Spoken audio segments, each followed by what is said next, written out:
Olá pessoal, tudo bem? Bom, vamos lá, mais um podcast aqui da trilha do canal Renovation USA. Hoje a gente vai falar um pouco sobre vantagens e desvantagens de realizar o processo de imigração pelo Brasil, ou seja, pelo que a gente chama de processo consular, né? Ou pelos Estados Unidos direto, em solo americano, pelo processo que é chamado ajuste de status, tá bom? Então, o que eu fiz? Eu enumerei 20 tópicos, né, que se relacionam com o tema, que eu vou chamar de viabilizadores, tá bom? E para cada um deles eu vou comentar, com base na minha própria experiência e conhecimento adquirido, os pontos positivos e negativos, de forma que cada um aqui entenda claramente onde e como o seu próprio processo, tá, pode ser influenciado por aquele, digamos, viabilizador. Queria frisar que essa é uma opinião fundamentada em dados, estatística, experiência e estudos que eu fiz, tá? Não toma como verdade absoluta, até porque algumas coisas podem mudar no meio do caminho, como regras, valores, né, custos, reguladores do governo, até mesmo coisas relacionadas ao processo como um todo, entendeu? Então, isso aqui talvez é uma foto do que é hoje, mas não necessariamente pode ser o amanhã, tá? Então, com base no que existe hoje, o que a gente tem vivido aí, eu tenho conversado com muitas pessoas, tá? Eu vou tentar aqui clarear mesmo de uma forma lógica, estruturada, o que a gente pode dizer que seria melhor, por onde começar o processo, né? Quer dizer, a gente tem sempre a opção de fazer por um ou por outro, tá? E se você ouviu até o final desse podcast, você vai realmente se surpreender com o resultado. Eu fiz um caráter de pontuação, né? Onde for melhor ganha um ponto. Você vai ver o que acontece no final, tá bom? Então vamos lá. Primeiro tópico aqui é taxa de processo, né? As taxas do processo como um todo que você vai pagar pelos formulários, taxa de imigração, taxa de biometria, enfim, tem várias taxas ao longo do processo, início, meio e fim, e aqui praticamente você tem os mesmos valores, tá? Talvez em momentos diferentes, dependendo da sua estratégia. Se você fizer pelos Estados Unidos tudo junto, você vai pagar tudo no começo, né? Se você ficar no Brasil, você vai pagar em etapas, é um pouco mais cadenciado, mas no final as taxas elas vão ser muito parecidas, tá? Não tem muita diferença aqui com relação a valores não, tá bom? Então eu dei um ponto para cada um aqui. O número 2, a decisão de começar, né? Quer dizer, em que momento eu posso começar isso a partir do momento que eu decidi ir em frente? Então, no Brasil você pode começar a qualquer momento que você quiser, tá? Você pode acordar hoje e falar, eu quero começar o meu processo hoje, né, e quero mandar minha petição hoje, vamos supor que fosse possível, né? Nos Estados Unidos já não é bem assim, você tem algumas regras, tem que chegar nos Estados Unidos e você tem que ficar pelo menos 90 dias no status que você está, né, status no caso o visto que você tem, para você poder aplicar para esse ajuste de status. Então tem uma carência ali de 90 dias, sem ter nenhum tipo para não ter nenhum tipo de risco, né?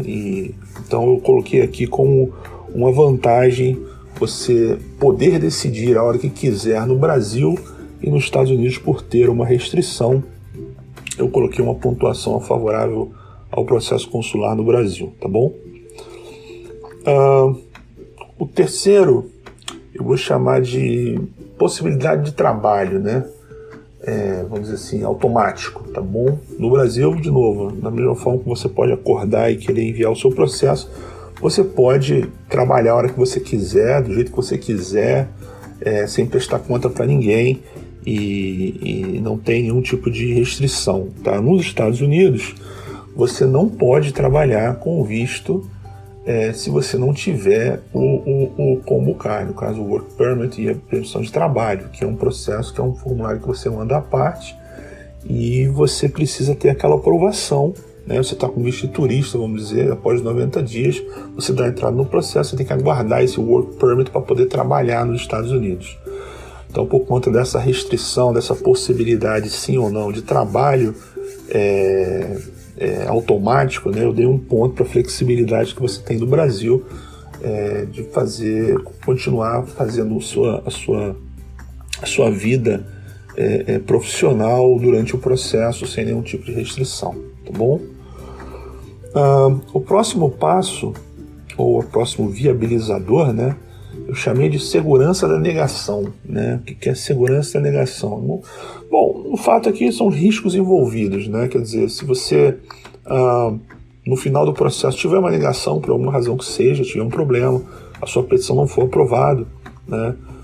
Você estando no Brasil, você tem mais chance de seguir a vida de uma maneira mais estável, né? Você vai estar no seu país, você não precisa sair do seu país, ou você não precisa abandonar alguns planos que você tem, né? E refazer sua vida fora dali, tá? A vida segue. Se você estiver trabalhando, você continua trabalhando. Se você estiver desempregado, você continua procurando emprego. O que você estiver fazendo naquele momento, você continua fazendo. Nos Estados Unidos já é bem assim. Se você estiver trabalhando com work permit, por acaso a sua petição não for aprovada, você vai ter um prazo para poder sair dos Estados Unidos, né? E isso pode criar vários problemas, né? Enfim, eu acho que aqui você de fato tem uma vantagem por estar no Brasil, por você ter essa segurança, entre aspas, né? Do teu processo negado e o que vem depois, tá bom? O próximo tema, tá, eu vou chamar de facilidade do envio do processo, né? Como é que você, depois que você montou a sua petição, que é um documento lá preparado muito, muito carinhosamente, minuciosamente, né, por um período de tempo grande, quer dizer, aquilo é uma coisa muito importante, tem que ser enviado para o USCIS. Eu acho que nos Estados Unidos você tem opções mais baratas, mais rápidas, mais seguras, entendeu? Uma vez eu li, tá? De novo, eu não conheço a pessoa, mas eu li um caso de uma pessoa que enviou de um país, ele não era brasileiro, e o processo dele todo se perdeu, né? E ele não conseguia, ele perdeu tempo na realidade, né? Ele teve que mandar tudo de novo, o negócio não chegava. Então, aconteceu um problema, né? Então pode acontecer, e nos Estados Unidos isso dificilmente acontece. Você estando aqui, você consegue mandar por vários carriers, né? E você, de fato, tem uma segurança maior, além de ser mais barato e mais rápido. Então aqui eu dei um ponto para os Estados Unidos, fazendo o processo de ajuste de status, tá bom? Pagamento, o outro viabilizador é pagamento das taxas, né?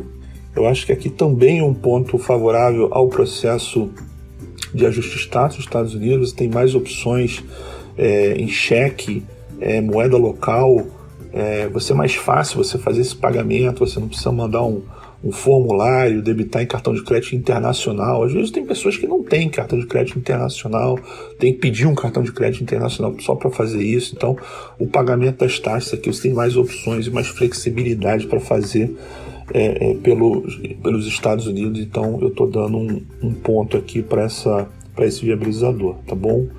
Pelo processo de ajuste de status. O outro viabilizador que eu chamei chama agilidade para aprovar, né? O tempo para aprovar a petição. Aqui para mim é um empate, tá?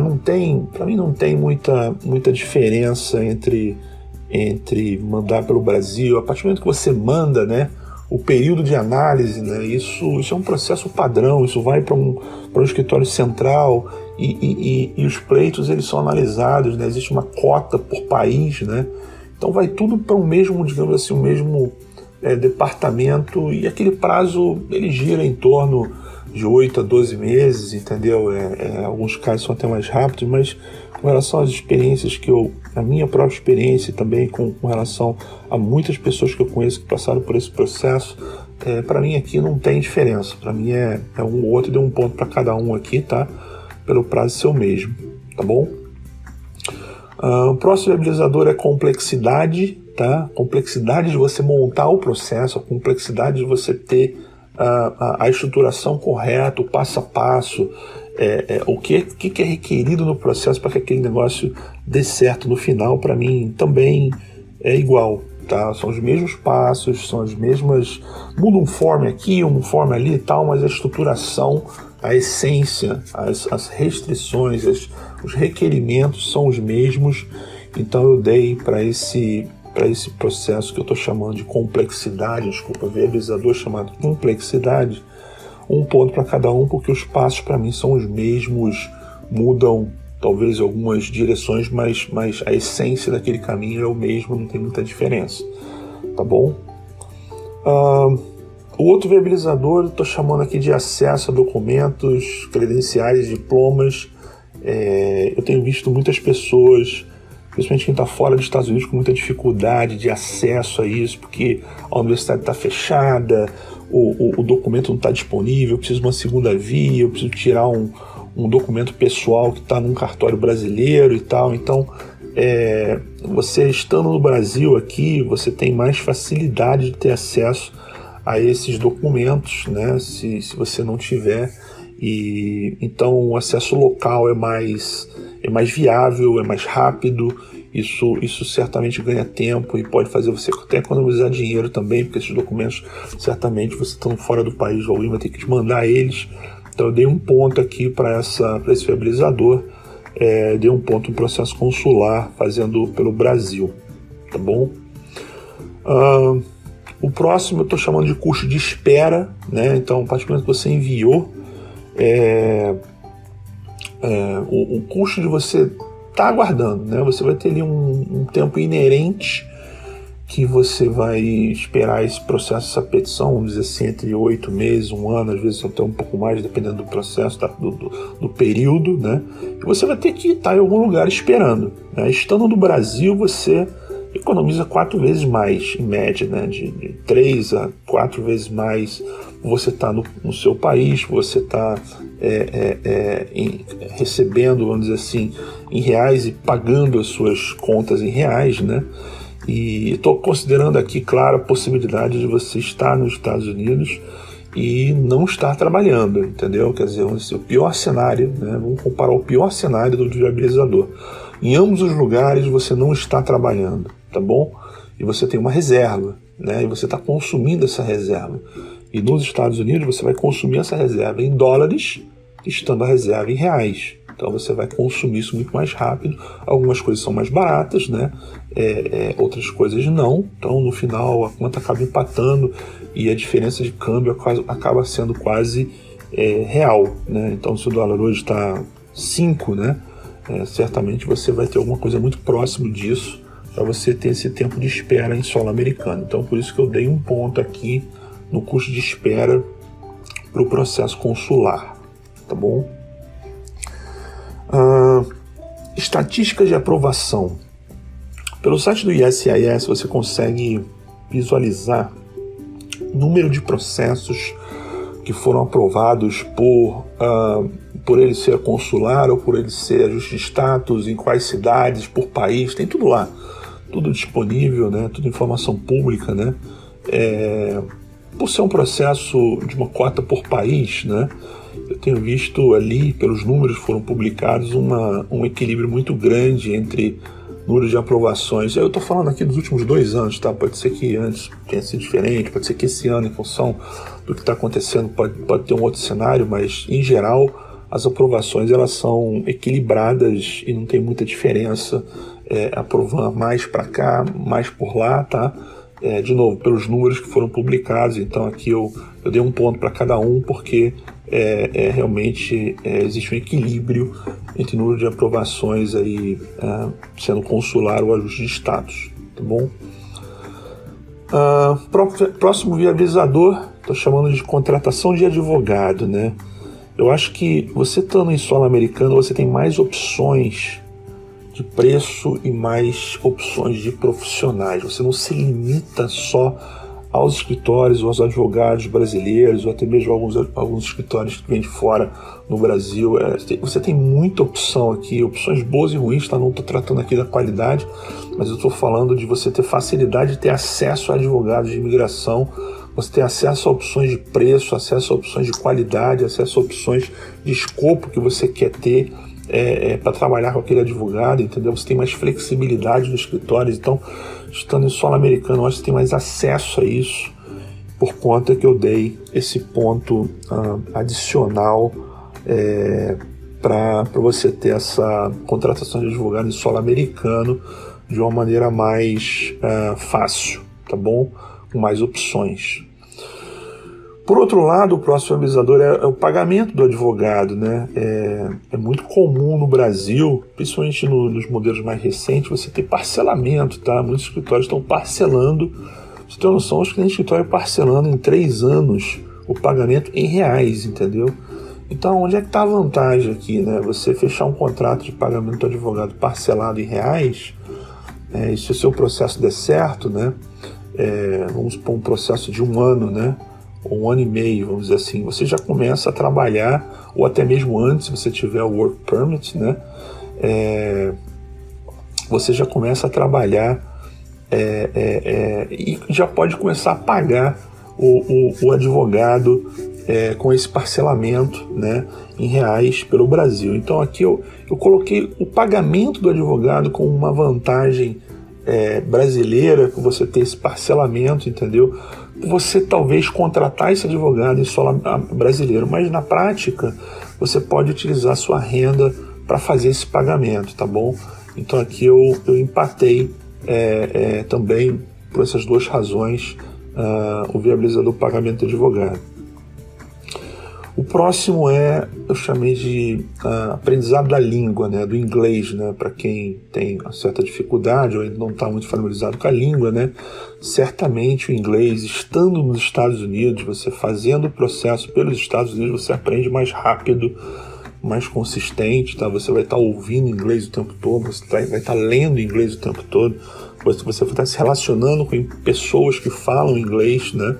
Isso ajuda muito a agilizar esse processo, que é um processo essencial para quem está imigrando para os Estados Unidos. Vai ter que falar inglês, não tem jeito, é inerente ao processo, tá bom? Vai ter que acontecer. Então eu dei um ponto aqui para o processo de ajuste de status, né, fazer por solo americano, tá? E você tem também opções de escolas, né? Você pode estudar inglês aqui, inclusive se você tiver a autorização de trabalho, né? Você pode ter acesso a algumas escolas que são específicas para residentes permanentes ou cidadãos americanos. São escolas até mesmo grátis para você aprender inglês, coisa que acontece no Brasil, tá bom? O próximo viabilizador eu estou chamando de Working, Networking and Exploring, quer dizer, o seu trabalho, fazer sua rede de relacionamentos, explorar um mundo novo onde você vai estar inserido, né? Com certeza aqui você ganha tempo e tem uma vantagem imensa se você for local. Se você já estiver aqui, você já vai estar fazendo isso, você já vai estar procurando o que fazer, você já vai estar preparando o seu projeto, você já vai estar podendo pensar sobre aquela ideia que às vezes você precisa entender o mercado, você pode estudar o mercado, você pode fazer várias coisas, mesmo não podendo trabalhar, você pode fazer pesquisa, você pode ter acesso, você pode consultar determinadas fontes aonde você tentar fazer isso remoto, só que informações na internet certamente seria muito mais difícil, tá? Então, e outra coisa também, você pode explorar a realidade daquele local, tomar decisões de aonde você quer viver, aonde você quer ir, o que é bom, o que é ruim. Então, certamente aqui é um ponto para você fazer pelo processo de ajuste de status, tá bom? Exame médico, né? Exame médico também, eu acho que você fazendo pelo processo de ajuste de status, você tem mais flexibilidade, tá? Você tem mais opções, tem mais profissionais disponíveis. No Brasil você tem, se não me engano, são 4 profissionais no Brasil inteiro, né, para todos os processos. E quem não mora naquela cidade tem que se dirigir àquelas cidades, tem que muitas vezes fazer uma viagem aérea para chegar em determinado local para fazer um exame médico, né? Então, infelizmente é assim. Nos Estados Unidos você tem bem mais flexibilidade, você acha mais profissionais, né? E existem múltiplas opções de preço também. Então, eu acho que aqui também é um ponto para quem faz o processo de ajuste de status, tá bom?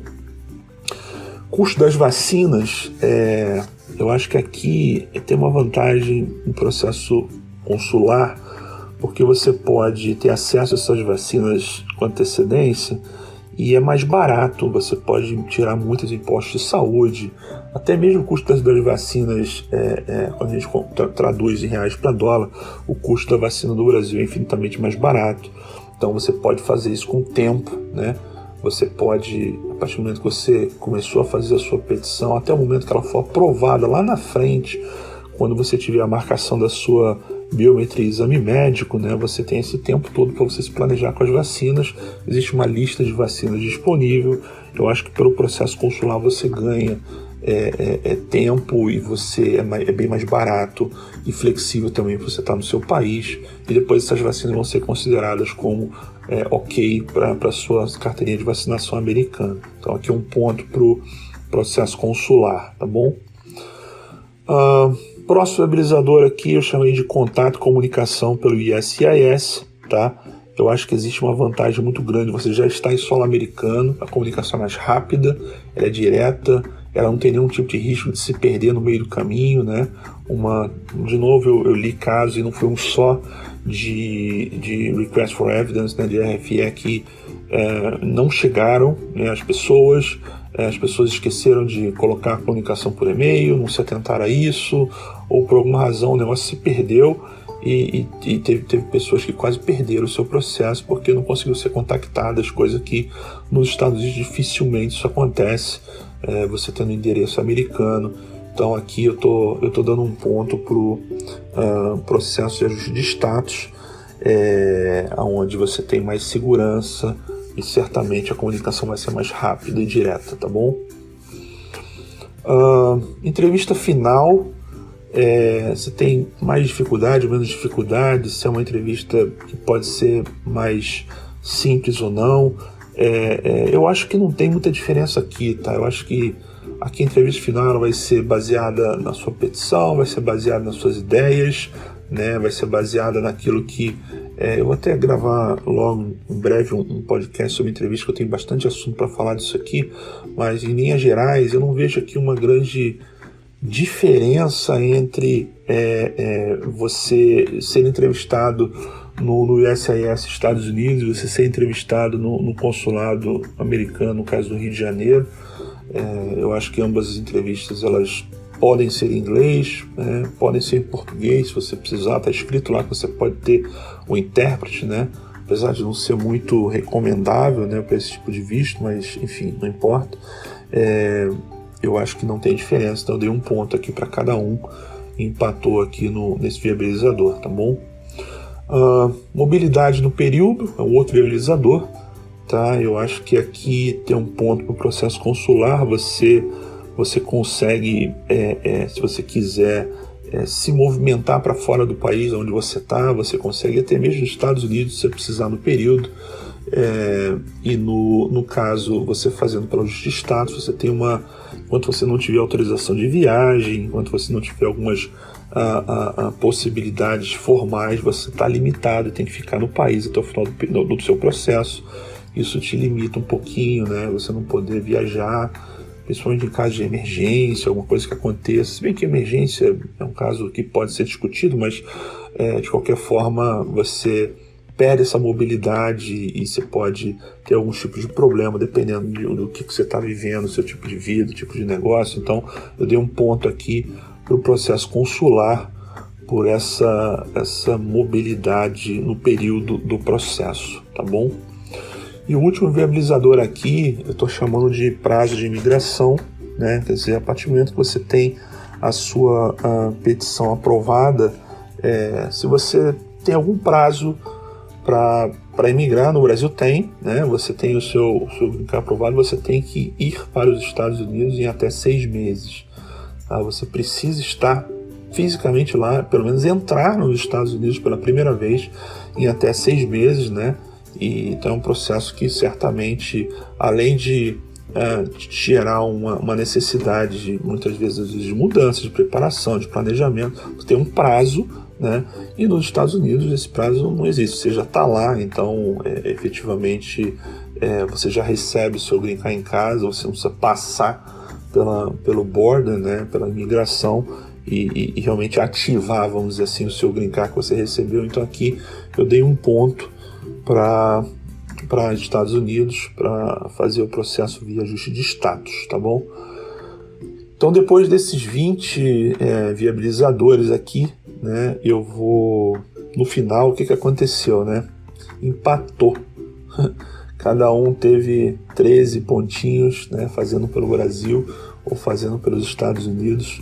É engraçado porque eu sempre tive a noção de que era mais ou menos equilibrado de fato, mas, de novo, eu nunca tinha medido, né? Importante, por isso que é importante, às vezes, a gente fazer de uma maneira organizada, com fatos e dados, e tentar seguir uma lógica, porque a percepção, às vezes, ela é real, mas você não tem como provar. Então, de fato, fazer pelo processo consular ou fazer pelo processo de ajuste de status, eles têm um certo equilíbrio. Claro que, dependendo do que é mais importante para você, pode ser que seja mais vantajoso fazer para o Brasil ou fazer pelos Estados Unidos, né? Que eu estou colocando como se todos os viabilizadores tivessem o mesmo peso, a mesma medida, né? O de fato não é verdade, mas todos eles estão intrínsecos no processo, entendeu? Então, se você tiver que dar uma importância igual para cada um deles, no final a conta empata, né? Isso é bem interessante. Aí cabe a cada um realmente decidir e ver o que é mais importante, o que de fato, para mim, no meu processo, eu posso decidir, né? Eu vou viabilizar esse documento aqui para vocês terem uma ideia melhor dos detalhes, mas de qualquer forma, eu acho que aqui é a decisão de cada um, o entendimento de cada um, e no final que essa decisão é tomada, né? Seguir em frente com ela e acreditar que é possível, porque eu digo para vocês que é possível se fizer da maneira certa, da maneira planejada, da maneira que de fato você corra menos risco. É um processo completamente possível e viável de acontecer, desde que você tenha, claro, atendimento aos requerimentos, que você tenha realmente o viabilizador, que é o principal viabilizador, é você mesmo, né?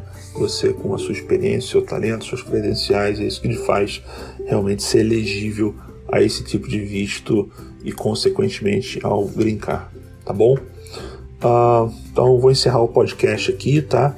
Espero que tenha ajudado bastante, tá bom? E fiquem de olho que logo eu vou gravar um outro podcast sobre um outro processo que pode ajudar bastante a cada um aqui a conquistar esse sonho de imigrar para os Estados Unidos de uma maneira legal, de uma maneira dentro da regra, de uma maneira que realmente crie consistência e sustentabilidade para você, para a tua família, é uma coisa que é muito importante, e que de fato você traga valor a esse país que é maravilhoso, tá bom? Então vou encerrar aqui, muito obrigado aí, ficamos juntos.